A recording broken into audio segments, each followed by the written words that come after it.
Labrīt, labrīt, cienījamās dāmas, godātie kungi, un arī tiešraides skatītāji portālā TVNet.lv. Paldies, ka esat ieradušies, un sākšu ar iepazīstināšanu.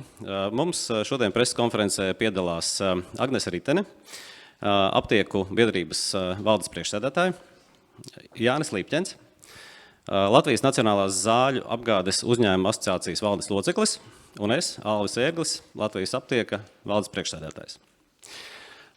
Turpmākajā stundā mēs jūs iepazīstināsim ar šī brīža reālo situāciju aptiekās un vietējo zāļu apgādes uzņēmumos, kas ir izveidojusies pēc 1. janvāra, kad stājās spēkā jaunie ministra kabineta noteikumi, tā sauktā zāļu cenu reforma.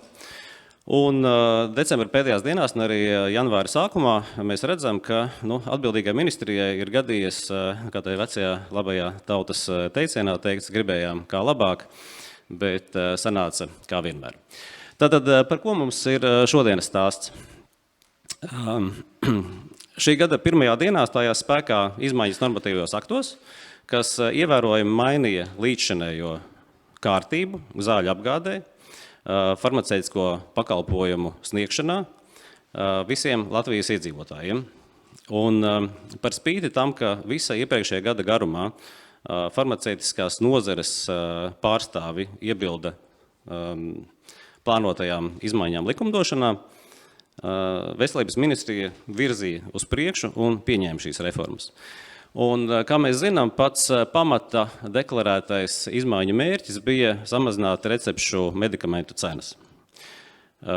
Ja aiziet uz aptiekām 3. janvārī un jau sākot no 1. janvāra, realitāte parāda pretēju ainu. Zāļu cenas ne visas ir mazinājušās, būtiska daļa ir palielinājušās.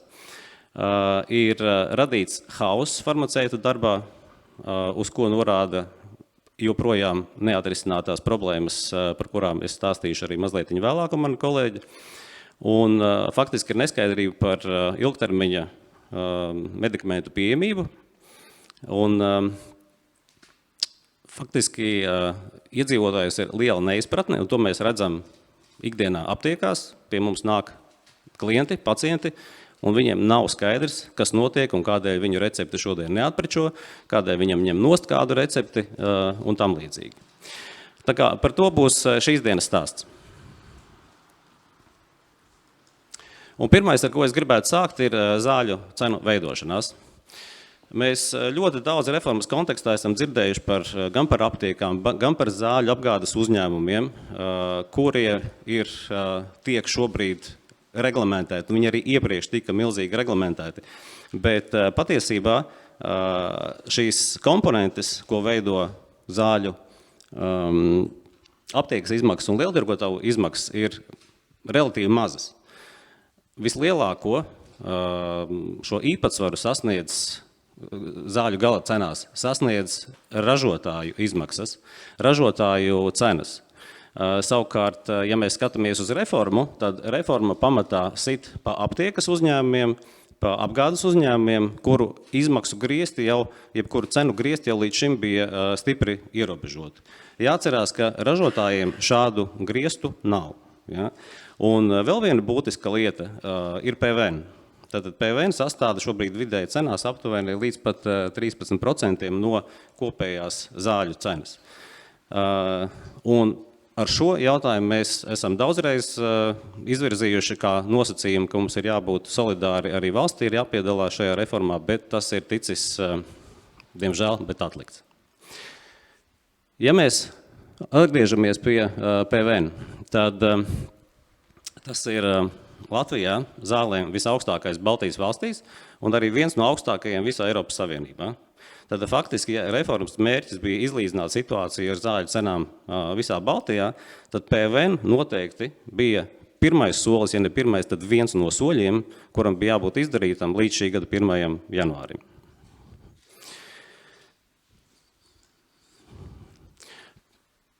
Kas tad aptiekai ir jādara? Pavisam īsi ilustrēt. Mums šobrīd pēc būtības tiek no dažādos veidos tiek samazināts iespējas izdzīvot, bet kas mums ir ikdienā jādara? Mums ir nepārtraukti jānodrošina atalgojums mūsu farmaceitiem, kur ir augsti izglītoti, kur ir zinoši. Ir jānodrošina farmaceitu tālāk izglītība, jo nepārtraukti ir jābūt tālāk izglītībai. Mums ir jānodrošina farmaceitiskā aprūpe, mums ir jānodrošina zāļu pieejamība, jo arī medikamentiem ir jāatrodas aptiekās plauktos. Mums ir jāgatavo zāles, tad mums ir nepieciešams izēvielas, mums ir ikdienā jāapkalpo receptes, mums ir jānodrošina speciāli aprīkojumi. Ja mēs iedomājamies, ir leduskapi, ir saldētavas, tas nav, jūs katrs noteikti zināt, cik maksā mājās leduskapis vai saldētava. Aptiekās tas maksā 8-10 reizes dārgāk, jo tur ir jābūt daudz precīzākiem šiem uzglabāšanas nosacījumiem un temperatūrām. Mums ir jābūt labi iekārtotām telpām, un tas viss prasa milzīgus ieguldījumus. Savukārt pretī mēs šobrīd saņemam tikai jebkādu izmaksu samazinājumu no valsts puses. Tālāk tad es došu vārdu Jānim.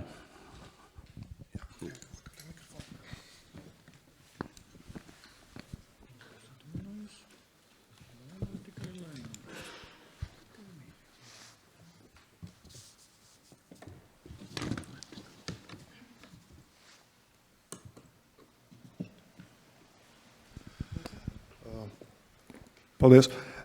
Šobrīd mēs masas medijos dzirdam tādas vārdus, kad zāļu apgādes uzņēmumi tie ir tikai starpnieki, kas neko nedara. Bet patiesībā dienā tiek apgādāti vairāk nekā 1500 saņēmēji. Tās ir gan aptiekas, slimnīcas, zobārstniecības, sociālās aprūpes centri, kas regulāri saņem savus piegādes un pacientiem nepieciešamās zāles. Mēs bijām rēķinājuši, ka vidēji dienā Latvijā tiek nobraukti 23 000 kilometri, un tie ir diezgan lieli izdevumi arī degvielā. Sevišķi jaunajā gadā, kad mēs uzzinājām ziņas par to, ka mums atkal degviela, gāze un visa enerģija paliek dārgāk. Tiek turētas noliktavās vairāk nekā 30 000 dažādu nosaukumu medikamenti, kas ir pieejami tūlītējai pasūtīšanai. Un šie noliktavas ir speciāli aprīkotas ar ģeneratoriem, ar dubultajiem elektrības pieslēgumiem, lai gadījumā, ja kaut kas notiek, teiksim, šī zāļu apgāde neapstātos.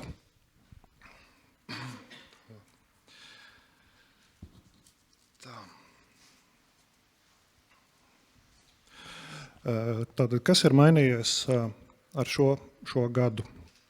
Visām zālēm ir noteikta vienāda izplatīšanas maksa, 50 centu apmērā, neatkarīgi no tā, vai zāles ir jātur leduskapī, vai šīs zāles ir lētas vai dārgas. Un saskaramies ar to, ka bieži vien jau bankas komisija, iegādājoties zāles no ražotāja, ir lielāka nekā valstī noteiktais šis uzcenojums. Un, ja valsts bija rēķinājusi, kad vidēji zāļu apgādes posmā šīs uzcenojuma apmērs būs 5%, tad mūsu aprēķini liecina, ka šobrīd Latvijā ir noteikts pats zemākais uzcenojums visā Eiropas Savienībā, pat zemāks nekā Francijā, kur tas bija vidēji 2% apmērā, bet Francijā tiek noteikti minimālā maksa par zāļu iepakojumu izplatīšanu, tas ir 30 centi un maksimālā 32,5 eiro. Latvijā maksimālā tā tad ir 50 centi. Tātad mēs esam ar vismazāko piecenojumu Eiropā.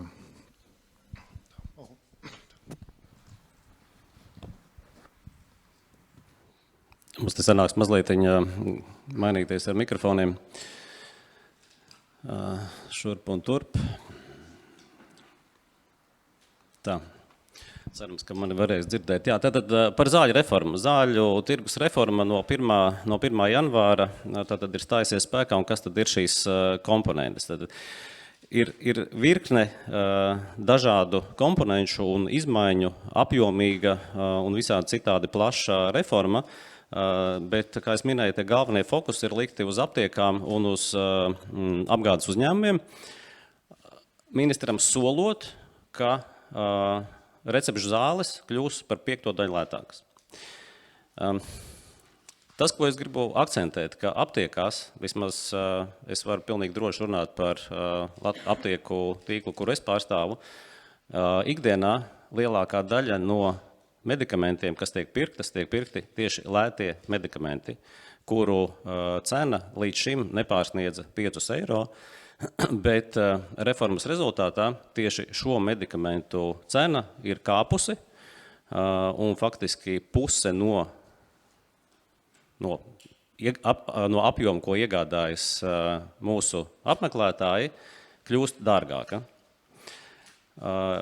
Es gribu domāt, ka šī informācija bija pieejama arī aprēķinos jau pašos pirmsākumos, tāpēc vismaz pēdējos mēnešos mēs esam dzirdējuši arī no ministrijas viedokli, ka jā, būs medikamenti, kas ir zem 5 eiro, tie tomēr kļūs, līdz šim bija zem 5 eiro, tomēr kļūs dārgāki. Bet netiek pieminēts tas fakts, ka šādu medikamentu skaits, kuru iegādājas ikdienā mūsu Latvijas iedzīvotāji, ir milzīgs un sastāv tiešām, es varu operēt ar tiem datiem, kas man ir, es nedomāju, ka mūsu 69 aptiekās ir klāji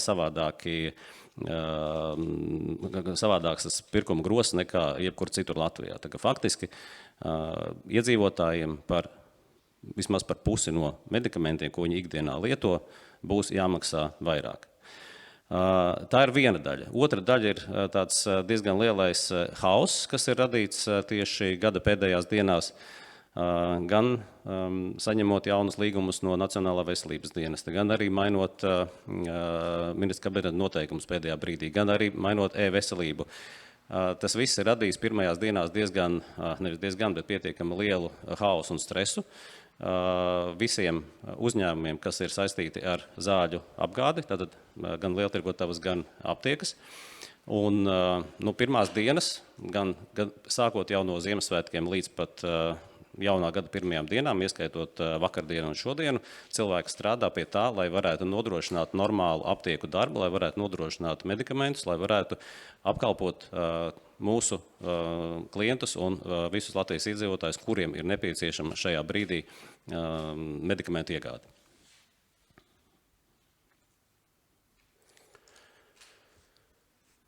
Tā, te mums atkal ir jātaisa maza rokāde.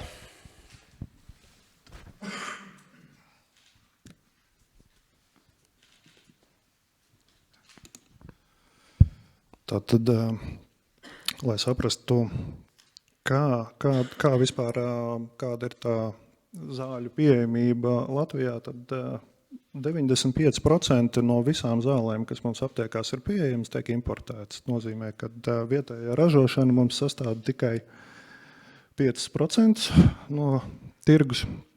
Līdz ar to mēs esam ļoti atkarīgi no importa, un tas, vai mums zāles ir pieejamas vai nav pieejamas, pamatā ir atkarīgs no tā, vai ražotājs viņas ir piegādājis, vai arī zāļu apgādes uzņēmumi, tātad kaut kādā citādā veidā šīs zāles ir ieveduši Latvijā. Un ko mēs esam tātad konstatējuši gan vēl pagājušajā gadā, aizejot, nākamā slaidē, mēs esam piefiksējuši, ka Zāļu valsts aģentūras mājaslapā zāļu ražotāji ir deklarējuši jau līdz novembrim cenu izmaiņu vairāk nekā 700 medikamentiem. Šo te ražotāju cena, principā no gala cenas aptiekā veido Latvijā līdz pat 75% no cenas, kāpēc es iepriekš pieminēju Franciju, tāpēc, ka Francijā ražotāja cena sastāv tikai 60%. Tātad šis ir veids, kur var meklēt cenu samazinājumu, un vēl ko es gribēju piebilst, kad Francija un arī Vācija, tās ir divas lielākās valsts Eiropā, no kurām tiek importētas zāles izplatīšanai citos Eiropas Savienības tirgos. Tātad šajās te valstīs būtu jāmeklē iemesli, kāpēc tās zāles ir lētākas un ko Latvija varētu darīt, lai mēs varētu tuvoties šīm te Francijas un Vācijas cenām. Tad, kas mums vēl būtisks ir jaunajā reformā, tātad ir noteikts, ka zāļu cena, recepšu zāļu cena nedrīkst būt augstāka kā Lietuvā un Igaunijā. Mēs salīdzinamies ar mūsu kaimiņu valstīm. Bet ir viena būtiska atšķirība starp Latviju un Lietuvu un Igauniju ir tāda, ka kaimiņu valstīs kompensējamo zāļu budžets ir vismaz par 30% lielāks nekā Latvijā. Tātad Latvijai būtu jācenšas līdzināties mūsu kaimiņu valstīm un paplašināt kompensējamo zāļu grozu, kas arī veicina zāļu cenu samazināšanos, jo ražotāji ir ieinteresēti pārdot, kā sakot, vairāk zāles un tātad arī iedot labāku cenu valstī. Bet, ko mēs esam vēl pamanījuši, kad Latvijas reforma, kas pasaka, ka Latvijā nekompensējamām zālēm ir jāmaksā tieši cik pats, cik kaimiņu valstīs kompensējamām zālēm, ir tendence šo te cenu Baltijas valstīs izlīdzināt, bet nevis uz leju, bet uz augšu, ja, kas nav laba tendence. Tad arī atšķirībā no Francijas, kur ir, teiksim, ierobežota ražotāju uzcenojuma, Latvijā ražotāja cena netiek ierobežota, tā var būt jebkāda. Vienīgais ierobežojums, kas no šī gada stājas spēkā, ir tāda, ka ražotājs nedrīkst deklarēt cenas pieaugumu biežāk kā 1 reizi 12 mēnešos uz leju, cenu var mazināt, cik reizes grib. Ja. Un saistībā ar kompensējumu zāļu pieejamību Latvijā esam jau konstatējuši pirmās nepilnības, tātad ierobežojums, kas nosaka, ka zāles nedrīkst maksāt dārgāk kā Lietuvā un Igaunijā, noved pie situācijas, kad no Lietuvas importētas, nereģistrētas zāles, tāda Latvijā zāles nav reģistrētas, viņas ražotājs nenodrošina, viņas pacientam nav nopērkams.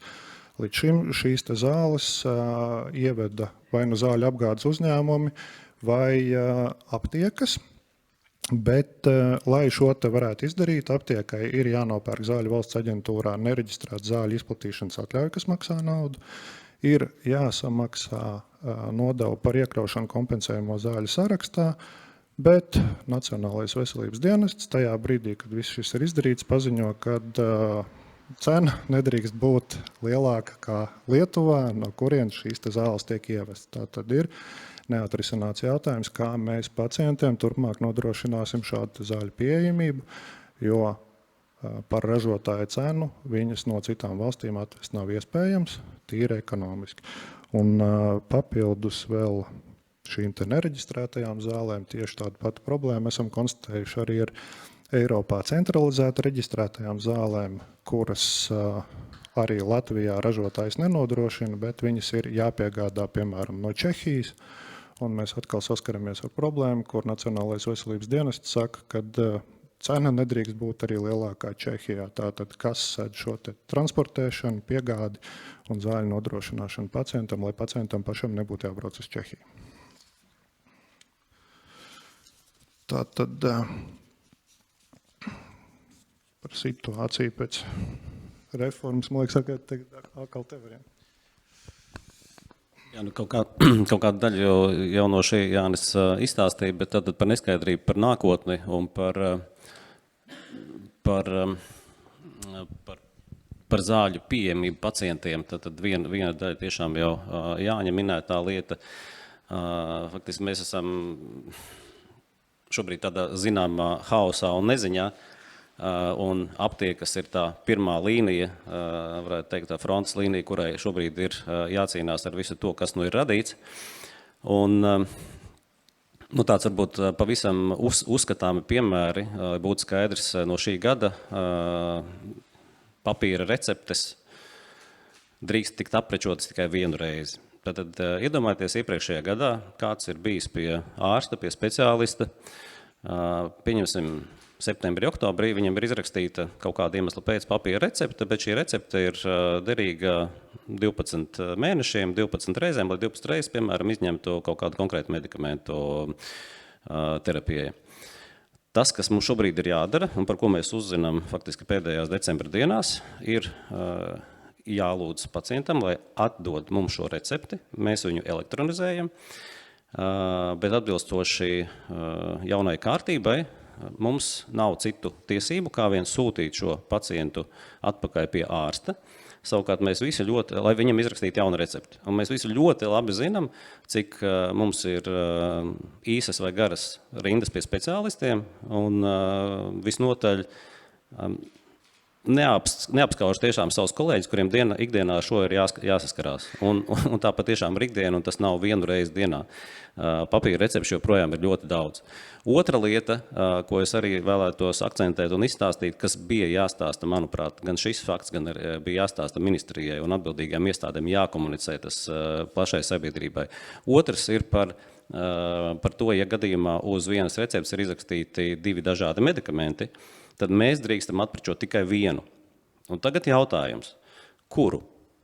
Kurš no klātesošiem šeit var izlemt, vai kā var farmaceits pieņemt lēmumu ārsta vietā, ja ārsts ir izrakstījis 2. Ja? Tad šī situācija vispār nav atrisināta un nav nekāda risinājuma. Mūsu uzdevums ir sūtīt šo mūsu apmeklētāju atpakaļ pie doktora, un atkal ir jautājums, kad viņš pie šī doktora tiks, kad viņam to vajadzīgo medikamentu izrakstīs. Ja? Tad šīs ir tādas klaji uzskatāmas lietas, ar it kā varam uzskatīt, ka tas ir kaut kas mazs un niecīgs, bet katram individam tā ir milzīga problēma, jo viņš vai viņa nav saņēmis to medikamentu, kas viņam ir izrakstīts, kas viņam ir bijis nepieciešams. Ja? Un jautājums, kad vēl tiks pie šī speciālista, kurš viņam šo medikamentu varēs nākošo reizi izrakstīt. Savukārt, tā lieta, kas varbūt tiešā veidā neskar pacientu, bet kas ir ļoti kliedzoša, ir jaunais regulējums par pievienotās vērtības nodokļu piemērošanu farmaceitiskiem pakalpojumiem. Tad arī, ja izklausās ļoti labi, farmaceita pakalpojums ar pievienotās vērtības nodokli netiek aplikts. Ja es dzirdu, ka netiek aplikts, tas nozīmē, ka tas ir 0, jā, forši. No pacienta viedokļa, no individu viedokļa viss ir lieliski. Savukārt, ko tas nozīmē uzņēmumam? Uzņēmumam pēc PVN likuma uzņēmums nedrīkst atskaitīt priekšnodokli. Tas nozīmē, ka faktiski uzņēmumi, visas aptiekas nākamajā gadā, pateicoties tam, ka ir ieviests šīs pacienta maksājums par receptes apkalpošanu, maksās lielāku pievienotās vērtības nodokli. Mēs te pirms sanāksmes runājām, skaitījām, mēs reiķinām, ka tie varētu būt 6 līdz 8 miljoni gadā, kas izklausās ļoti lielas summas. Savukārt, ja mēs atceramies par to, kāds ir efekts, ko mums ministrija solīja mums aptieku visām aptiekām Latvijā, pateicoties reformai, vajadzētu kļūt labāk. Tur tika runāts par cipariem 6 miljoni. Tad mēs saprotam, mums ar vienu roku tā kā ir iedots un ar otru roku ir atņemts. Un šī situācija ir, manā skatījumā, nozarei klai neapmierinoša. Ja vēl drīkstētu piebilst, ir vēl pāris jaunievedumi no šī gada, kur ir noteikts, ka turpmāk publiskajos iepirkumos drīkst piedāvāt tikai un vienīgi ražotāju cenu vai lētāku. Tas nozīmē, ka pēc būtības visa iepirkuma sistēma ir būvēta uz to, ka turpmāk konkursos ir jāpiedalās ražotājiem, bet līdzinājā pieredze rāda to, ka ražotāji nav diži aktīvi šo te publisko iepirkumu konkursu dalībnieki. Lielākoties, piemēram, elektronisko iepirkumu sistēmā dominēja vispār aptiekas, kuras piegādāja zāles, un lielākie pircēji bija arī sociālās aprūpes centri. Tad šobrīd šī te elektronisko iepirkumu sistēma ir apstājusies, un tur mēs nekādu darbību neredzam. Un ir arī, teiksim, daudz jautājumu, kā tad viss tas darbosies, ja ir publisko iepirkumu līguma ar sankcijām, ar piegādes termiņiem, stingriem noteiktiem, teiksim, ja ražotājs nav piekrits kopā ar aptieku vai zāļu apgādes uzņēmumu piedalīties šajā te konkursā, kā tiks nodrošināt zāļu pieejamību šajā te konkursā. Un ir arī interesanti, kad tās pašas aptiekas piedalījās agrāk sociālās aprūpes centru publiskajos iepirkumos pāri zāļu piegādu tā saucamiem guļošajiem pensionāriem, kuru paši nevar uz aptieku atnākt. Tad tiek izsludināts iepirkums, kur sociālās aprūpes centrs pērk zāles savām vajadzībām, tajā skaitā arī šīs te kompensējamo zāļu atprečošanu priekš pensionāriem, un tad ir jautājums, kā piemērot tiesību normu, vai tad šīs te kompensējumās zāles ir jāpiegādā par ražotāju cenu, vai tomēr uz viņām attiecās kompensācijas sistēma. Ja? Šīs jautājums nav atrisināts, bet cerams, ka ministrija monitorē šo te jautājumu, mēs risināsim, bet tikpat būtisks jautājums ir arī slimnīca apgāde. Ja? Ir kaut kādi vecie iepirkumi, kas ir noslēgušies vēl pēc iepriekšējiem noteikumiem, bet kā būs ar jaunajiem, vai nebūs tāda situācija, ka kādā brīdī apstāsies slimnīca apgāde, tas ir atvērts jautājums, uz kuru mēs arī gribētu dzirdēt ministrijas skaidrojumu, jo vēl pagājušajā gadā mēs sākām sarunas ar ministriju, bet nekādu atbildi mēs šajā jautājumā neesam saņēmuši, un tātad kā mums tālāk strādāt, vai mums piedalīties konkursos, nepiedalīties, nav atbildes. Jā, mazliet vēl arī paturpināšu par šo pašu neskaidrību par nākotni. Tātad 25. gadā, es varu palūkt kolēģis, tad pagriezt. 25. gadā budžetā ir iekļauta virkne ar pasākumiem, kas kopējo situāciju nozarē nekādā veidā neuzlabo. Jo, piemēram, akcijas nodokļu dēļ arī transportēšana kļūst dārgāki, pieaug darbspēka izmaksas, attiecīgi tie ir jauni izaicinājumi, ar kuriem nozarei ir jāsaskaras pie ļoti ierobežota budžeta. Un uzskatāmības dēļ vēlos padalīties ar 10 populārāko medikamentu cenām. Tātad šīs ir populārākās cenas, populārākie medikamenti pagājušā gada novembrī, balstoties uz IQV datiem. Kāpēc te nav konkrēts medikaments, lai mēs te nesāktu kādu konkrētu produktu reklāmu? Tāpēc šī informācija visai pieejama, bet nav skaidrs, kas ir konkrēti. Tātad, ja mēs skatāmies par top 10 recepšu medikamenti, kuru cena 30.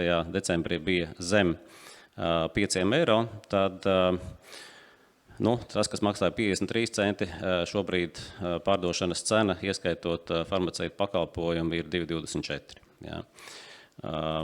Tas, kas maksāja 4 eiro, šobrīd maksā 5 eiro un tā tālāk. Es nepārskaitīšu visu to, ko jūs varat redzēt šeit ekrānā. Savukārt, ja mēs skatāmies top 10 recepšu medikamentus, kuri bija virs 5 eiro, tad šeit situācija ir labāka. Joprojām ir daži medikamenti, kas ir kļuvuši dārgāki, bet ir virkne medikamentiem, kas ir kļuvuši arī lētāki. Tad faktiski, ja mēs skatāmies, tas kopējais cenu samazinājums, vismaz top medikamentiem ir minimāls, bet, ja mēs runājam par ilgtermiņa efektu, tad nezinu, cik ilgspējīgs šis modelis varētu būt. Un, ja mēs runājam par modeli kopumā, tad, ja ir jau paredzēts, ka veselu gadu tiks monitorēts, kas notiek ar aptieku nozari un ar zāļu piegādes uzņēmumiem, un pēc tam tiks pieņemti kaut kādi lēmumi, ko darīt ar jau pieņemto reformu, tas nozīmē, ka jau sākotnēji, iedīglī ir skaidrs, ka arī reformas virzītājiem nav liela pārliecība par to, ka šī reforma ir patiesi laba, pārdomāta un nepieciešama, jo pretējā gadījumā nebūtu jau izveidotas darba grupas, kuras strādās pie tā, lai monitorētu, kas tad tagad notiek nozarē.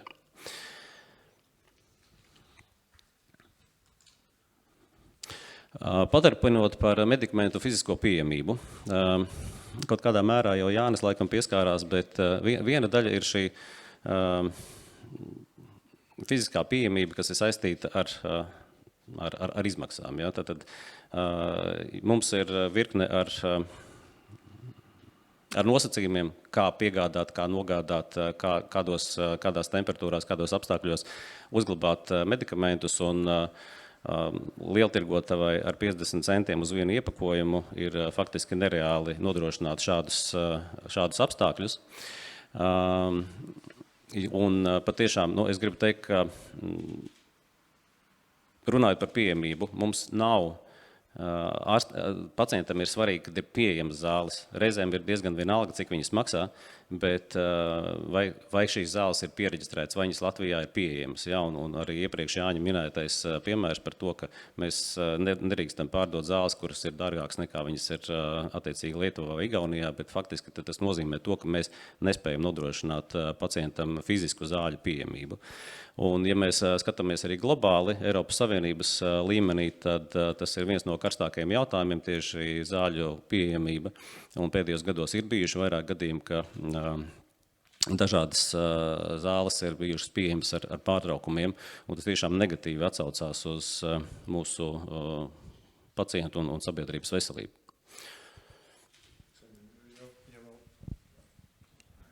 Ja vēl varētu piebilst arī pie tā, kad nav noslēdzies arī darbs pie krājuma veidošanas, teiksim, ja Igaunijā jau, teiksim, kaut kādas zāļu iztrūkumus spēja nodrošināt ar nacionālo krājuma sistēmu palīdzību, tad Latvijā šī darbs principā, vārdos ir uzsākts, bet darbos mēs neredzam nekādu risinājumu, un ja arī par pieejamību runājam, teiksim, kā Alvis pieminēja šo te fiksēto apgādes maksu 50 centi, tad mēs varam teikt, ka gadījumā, ja mēs vedam aktivēto ogli, izskatās, ka aprēķinos viss ir diezgan jauki, ja? Bet ja mēs vedam zāles individuālajiem pacientam, kuras maksā 30 000, tad, un vēl ir jānodrošina augstumķēde, tad pirmā lieta jau mēs samaksājam bankas komisiju ražotājiem par šo te zāļu iegādi.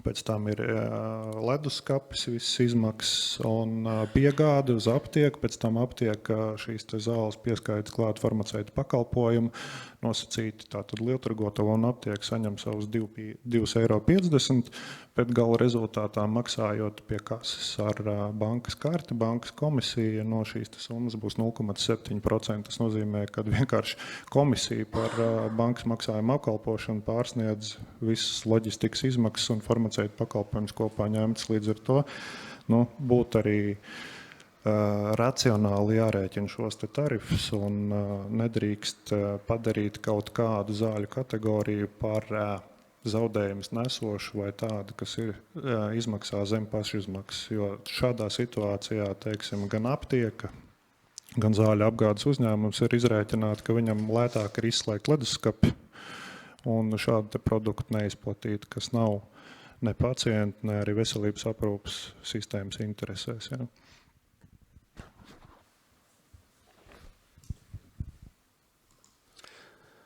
Tātad pārējiem pie tā, ko darīt. Ja, jo mēs diezgan daudz runājam par to, kas mūs neapmierina un kas, diemžēl, sabiedrība ir sagaidījuši šī gada 1. janvārī.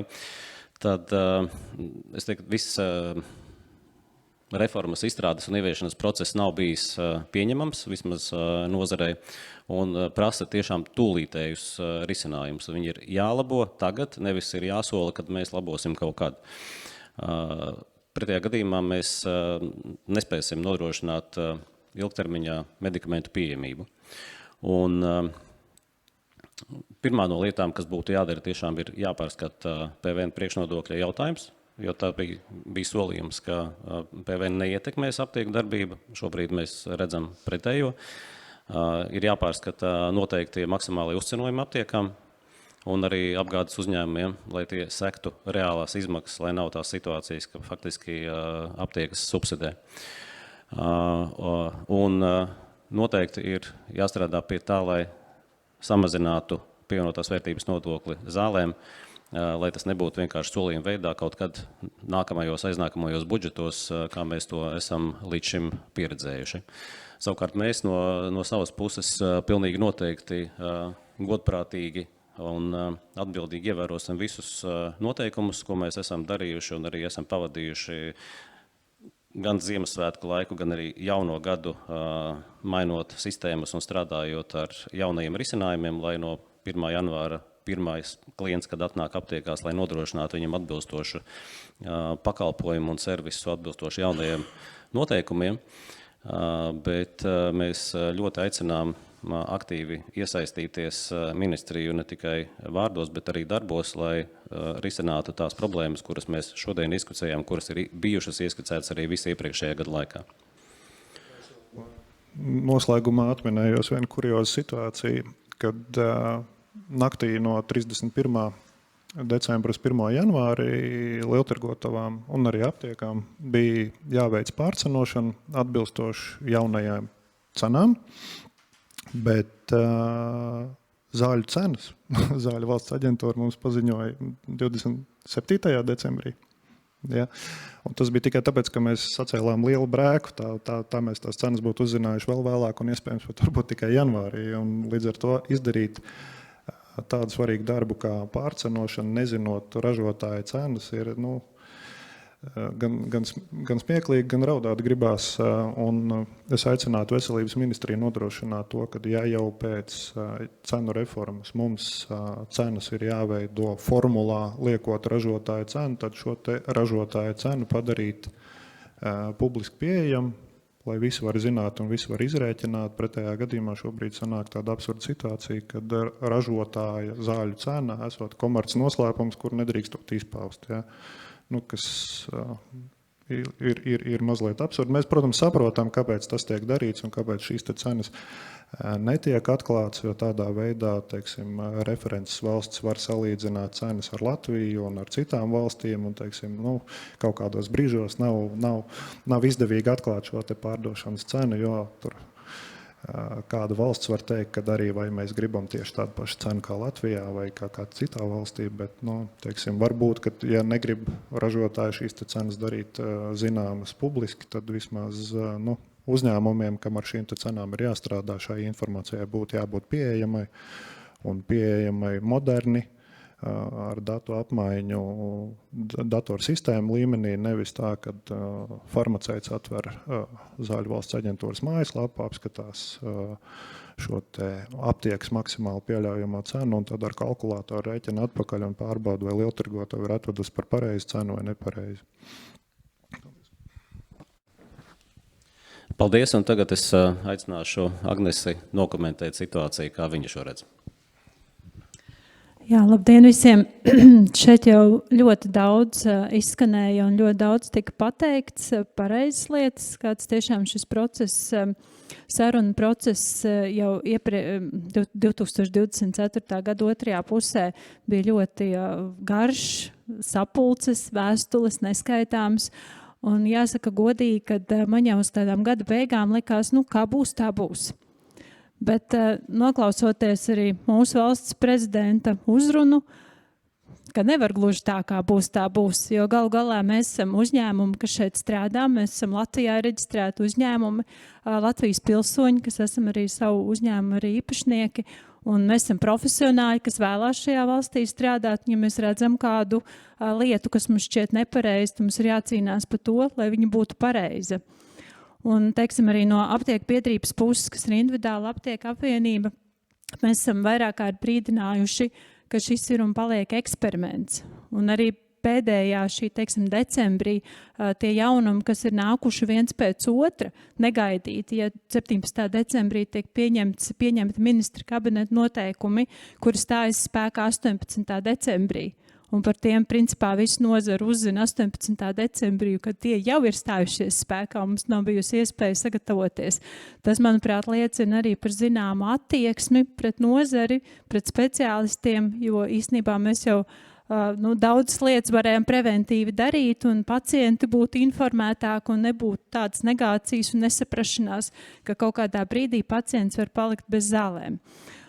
Un jā, otra lieta arī, kas mūs pārsteidz, bija šie Nacionālā veselības dienesta līgumi ar jaunu pielikumu, ar veselu rindu dažādām soda sankcijām, kur pat dažas no tām es pieņemu, ka mēs pat nevaram ne pārbaudīt, ne ietekmēt, jo jāsaka arī pašā e-veselībā ir, kā jau jaunā sistēmā, kurā tiek ieviest dažādi jaunumi, varbūt dažādas arī kļūdas, tas ir pilnīgi normāli jaunām lietām.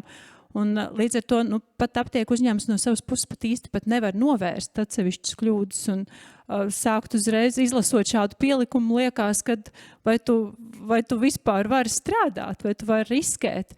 Un līdz ar to mēs ļoti ceram uz sarunu turpināšanu un pārunāšanu šī, teiksim, soda sankcija arī apmēru. Tad arī jautājums par šo pašu zāļu loģistiku. Vēl ar vienu nav atrisināts arī jautājums, kam ir īsti jāmaksā par zāļu piegādi no zāļu lietotavas līdz aptiekai. Jo pēc būtības esošā situācijā var rasties pat tāda situācija, kad kādai aptiekai pasūtot zāles, kas ir tikai vienā lietotavā, un, teiksim, šīm zālēm veidojās uzcenojums, pieņemsim, 2 eiro, un farmaceita pakalpojumu maksa ir eiro 50, tātad 3,50, un ņemot vērā, kad loģistikas veicējs, tāds zāļu piegādātājs var arī uzlikt savu loģistikas maksu, kas varētu būt, pieņemsim, 10 eiro, tad beigās sanāk, tai aptiekai ir jāpiemaksā vēl par šo zāļu piegādi. Veidojās šādas vairākas absurdas situācijas, kurām nav risinājuma. Un mēs esam uzdevuši jautājumu arī veselības ministrijai, ko ar šo darīt, un mums šīs atbildes nav. Tad mēs arī saprotam, ka daudzas lietas tiek atstātas vienkārši nozarē, kā būs, tā būs. Bet man liekas, ka pat no pacienta intereses viedokļa tā absolūti nav normāla situācija. Runājot arī par šīm darba grupām, pieņemot šo lēmumu 16. jūnijā, tika uzdots arī uzdevums tātad attiecīgi izstrādāt kritērijus, kā tiks monitorēts aptieks, kā tiks monitorēta nozare. Es šādus kritērijus neesmu redzējusi, es nezinu, kā tiks monitorēt, un es to šajā gadījumā arī uzskatu par eksperimentu, jo tajā brīdī varbūt, ka jau būs apkopot šie monitoringa dati, ja īstenībā būs par vēlu. Kāda aptieka, kāda filiāla jau nebūs izturējuši šo eksperimentu. Un otra lieta arī par šiem farmaceitu pakalpojumiem un arī rezultāti par farmaceitu pakalpojumu ieviešanu jaunu, kādus jaunus farmaceitu pakalpojumus varētu veikt aptiek, šādu mēs arī apkopojumu neesam redzējuši. Un, runājot arī par PVN, tas arī mums bija jaunums, jo visur, kur mēs redzējām šo informāciju, kas saistās farmaceitu pakalpojumu, visur bija runa tikai attiecīgi par šo pakalpojumu, kas neapliekas ar PVN, un attiecīgi tie būs aptiekas ieņēmumi, kurus mēs attiecīgi varēsim novirzīt farmaceita vai farmaceita asistenta atalgošanai vai aptiekas darba nodrošināšanai. Bet attiecīgi jau pagājušā gada nogalē mēs sapratām, ka tomēr tā gluži nebūs, un mums ir jārēķinās ar papildus izdevumiem pievienotā vērtības nodokļa izmaksās. Un varbūt arī tādu galveno akcentu es gribētu likt arī uz to veidu, kā izmaiņas dažādas tiek ieviestas, kādā veidā, vai konsultējoties ar nozari, vai uzklausot sabiedriskas organizācijas, un uzklausot gan profesionālas sabiedriskas organizācijas, kas pārstāv speciālistus, uzklausot uzņēmumu pārstāvjus, kas darbojās šajā nozarē un veic šo darbu jau gadiem ilgi. Es teiktu, ka šī komunikācija pietrūkst un netiek ņemti vērā, manuprāt, ļoti loģiski priekšlikumi, un noteikti es sagaidu, kad būtu atbildes uz jautājumiem, būtu atbildes uz problēmām, kuras jau šobrīd izkristalizējās, un jau varbūt sākumā tagad, teiksim, ir pagājuši tikai 2 dienas, bet mūsu čats jau ir karsts, jo kā šis jautājums jārisina, kā šis, tāda pilnīga skaidrība par to nav, kā ir jāstrādā. Mums vēl rodās jautājumi vēl vakar, vēl aizvakar, jo aptieka strādāja arī 1. janvārī, un protams, kad būtu izcili, ja visiem viss būtu skaidrs un pacienti būtu saulēcīgi informēti par visām izmaiņām. Un šeit es pat saku nevis tikai pacienti, bet paši speciālisti, kuriem šī jaunā sistēma ir jānodrošina.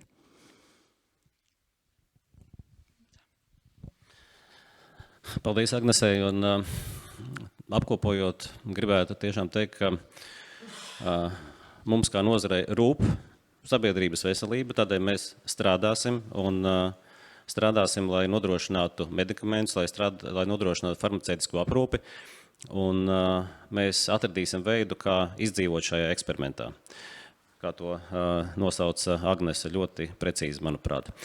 Ar šo es saku paldies visiem par dalību, paldies arī visiem tiešraides skatītājiem, un ceram uz pozitīvu iznākumu.